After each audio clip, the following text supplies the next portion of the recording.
Hey beauties, welcome back to my channel. Today I'm going to be playing in a few pieces from the new MAC holiday collection called Starring You.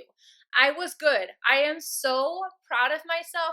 I only picked up a few things. I talked about recently, I think it was in Kelsey's tag, the Makeup Glow Up and Beauty or something like that tag, where I spoke about when I first started makeup, one of the things that I would have changed is that I wouldn't buy everything from a collection, especially from MAC. I used to buy everything when they would come out with their collection. So this time I picked out what I was the most interested in, which were definitely the Too Faced palettes and then the Spellbinder eyeshadows. I did grab a few of the lipsticks. However, they are not here because they weren't in my box. Yeah, they're on their way. They have these stars on them. I didn't want to use them on my lips anyway. Honestly, I'm not going to use these. They are going to go in a display case. I'm not even going to lie to you. I just like stars. I'm very proud that I did not go overboard and I just picked up the things that were must have. I did, however, repurchase one of these and I'll let you know which one that is in a moment. Let's get into what I picked up. So I'm going to start off with the two Spellbinder eyeshadows. These came out while I was working at MAC and I remember just being so excited about them because they were so unique to anything I had personally ever seen before. If you're not familiar, these are iodized pigments that are magnetically charged, so you can see, like I can do this, it's not going to come out. Unlike a regular pigment from MAC, you do that and it's going to go all over your floor. This, no matter what you do, you can sit here and, you know, go to town with it and eventually it just goes right back into its shape because of the ionized magnetically charged pigments. I think I said iodized earlier. I don't know. Ionized magnetically charged pigments for the record. This one is called Swing on a Star, which is described as a muted blue-purple with blue-green pearl. The other one I picked up is Wishful Thinking, and this one is described as a true purple with pink pearl. Both of these retail for $25 each, and they are limited edition. There's two other shades. One is Stairs to the Stars, a red burgundy with purple pearl. That one sold out immediately, and I understand why. It's probably one of the ones I would have picked up. And then Stars Align, a silver with purple pearl. I'm just inserting pictures of those. The thing that I am the most excited about though are these compacts, and these are the Star Dipped Face Compacts. One is in the shade Light, this one right here, and then we have the shade Medium Deep right here. And I'm going to go ahead and show you guys the swatches of each, starting off with the light version. This one has the light pink, beautiful, glittery packaging. You can actually feel the glitter on this. It's not really smooth. It's not falling all over my fingers or anything like that, but one of my palettes, I think it's this one, I am missing like a little chunk out of the side of it. I don't know why.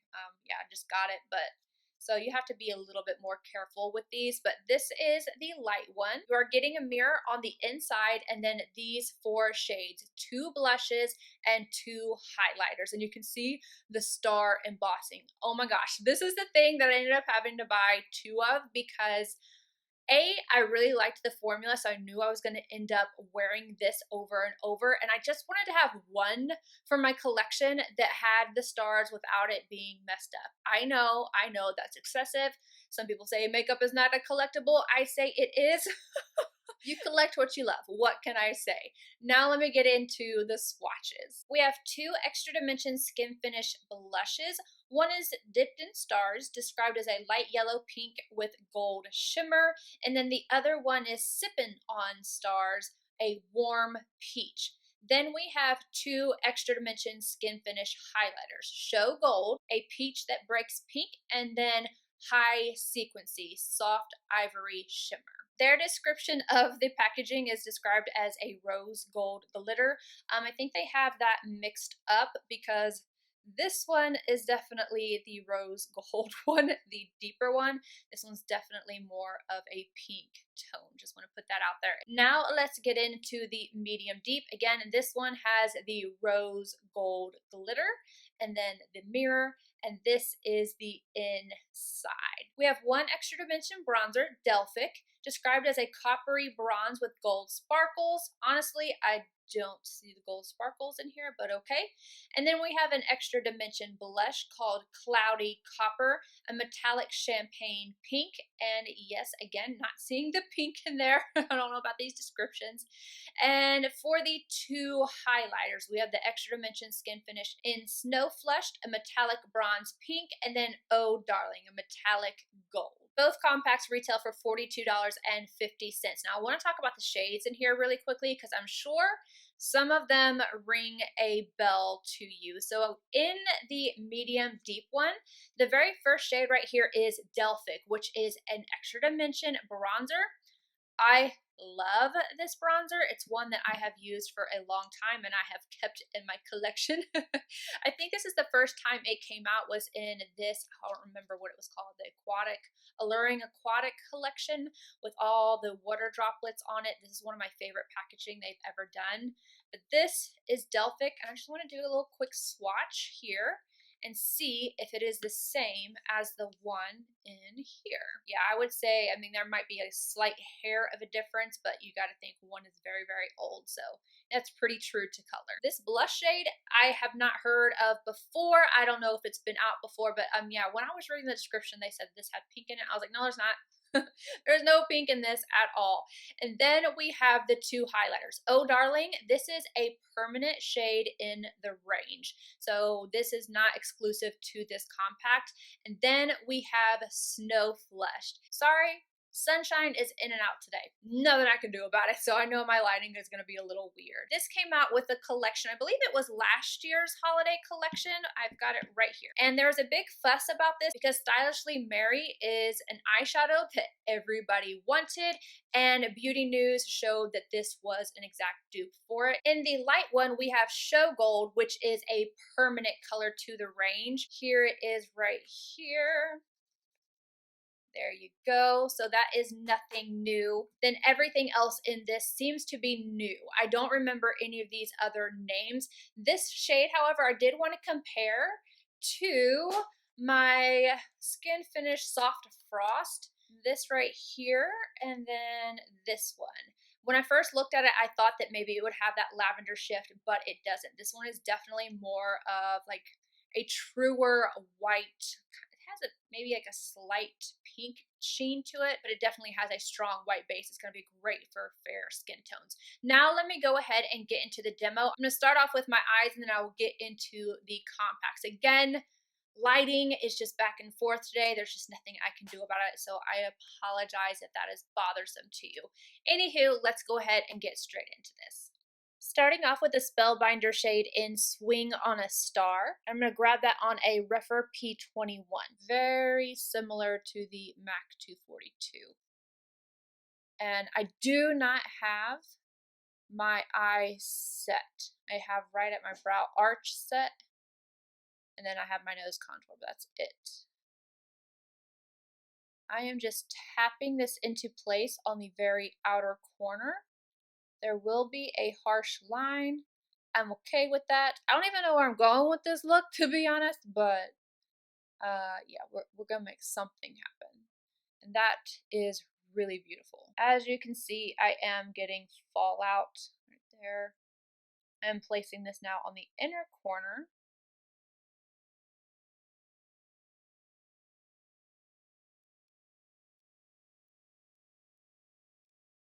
Just using little tapping motions. Now I'm going to go in with the shade Wishful Thinking, and I'm going to use the same brush I just wiped it off. I am placing this right in the center where I left it blank. I'm going to blend it out, tapping motions.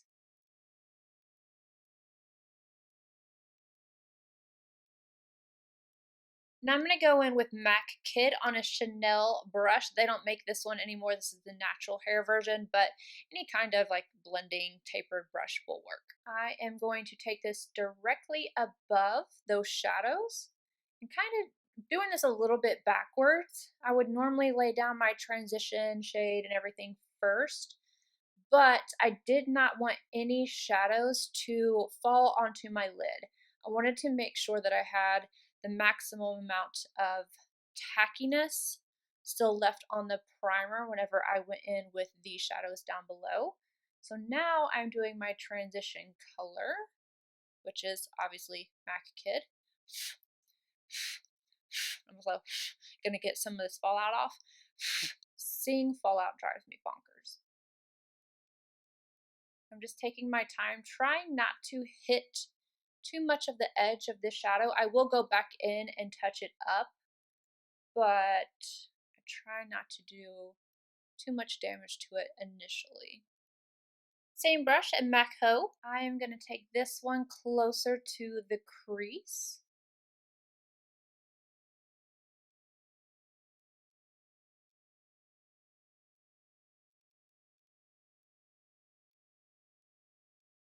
Wayne Goss number 6 and Swing on a Star. I am going to apply this directly into the crease.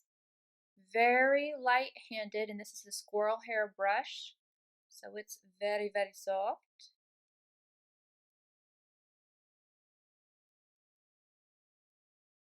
As you can see, I'm really taking my time with this. I am not applying a lot of pressure to the brush.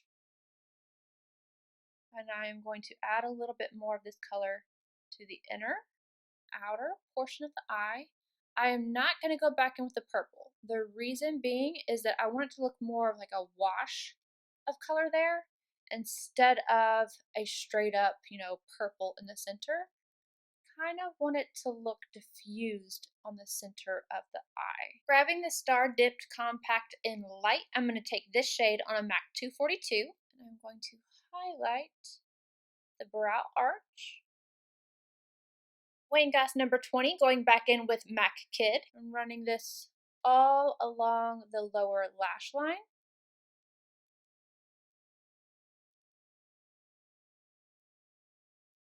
Wayne Goss number 5 and back in with Ho, taking this closer to the lower lash line.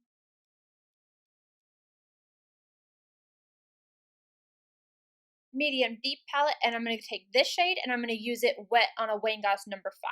I am going to apply this to the very inner corner. Look how intense that is. I'm going to take my time blending it out so that I don't mess up the shadow above. And then I'm going to go add on just mascara and inner rim liner.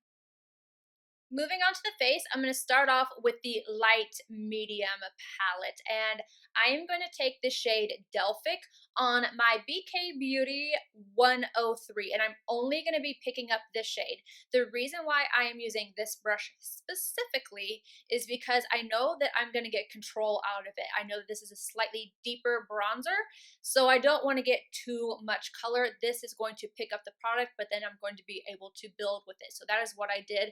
Started off lightly and then I built upon that.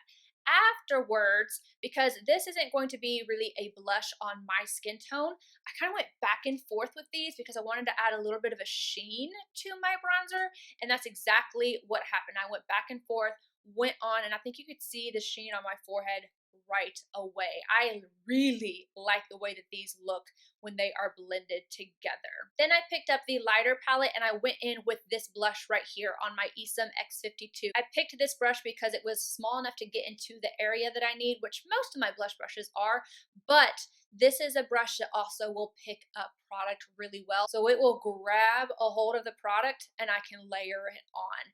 This blush was very pigmented straight out the gate. If you are very fair, make sure you go in with a light hand with this blush. And for my highlight today, I used my Linda Hallberg 306, grabbed this shade, and that is what I used to highlight today. Now let's get into what I put on my face yesterday. I already had my bronzer done. I think I was wearing the Jouer bronzer in a light medium, the Duo, and then I went in with this shade right here and the same Esam brush. I love this color. If I was going to pick between the two, it would definitely be this one. You guys know how I feel about my peachy tones though. I really love this color. It is beautiful. And the only thing prettier than this is this with the Dior Peach Delight. I think it's Peach Delight. Hold on. It's the Lolly Glow 07. You put those two together and it's heaven.